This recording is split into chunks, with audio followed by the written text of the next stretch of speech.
आज हम शील धर्म चौथे नियम के बारे में बात करने जा रहे हैं। शील व्रत का पालन करना चाहिए। शील शब्द के प्रसंगानुसार कई अर्थ हो सकती हैं, किंतु यहाँ 29 नियमों में जो इस शील शब्द का प्रयोग किया गया है, इसका अर्थ यह है कि स्त्री के लिए पतिव्रता धर्म का पालन करना तथा पुरुष के लिए एक पत्नी व्रत धर्म का पालन करना।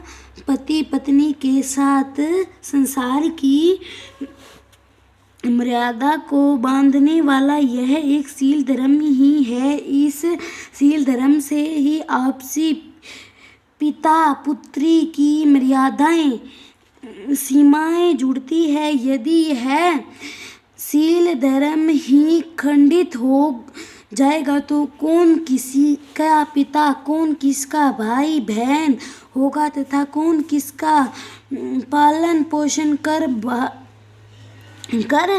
भार उठाएगा। परिवार स्नेह कैसे जुड़ पाएगा? उसके बिना तो समाज ही बिखर जाएगा। पति पत्नी के बीच मधुर संबंध जोड़ना वाला शील ही हो सकता है, जिसमें परिवार समाज देश मर्यादा होकर चलता है, तथा यह शील व्रत ही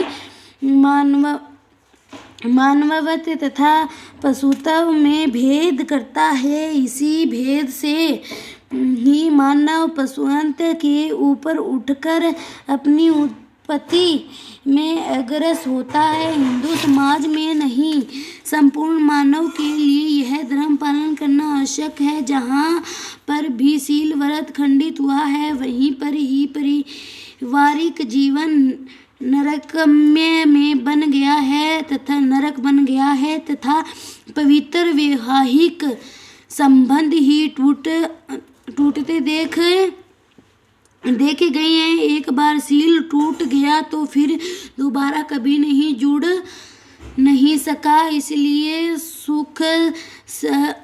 सुख शांति चाहने वाले सभी समाजों के लिए शील व्रत धर्म का पालन करना चाहिए। यानी कि हमें हर एक शील धर्म का पालन करना चाहिए। पति पत्नी सबको एक दूसरे के साथ मिलजुल के रहना चाहिए।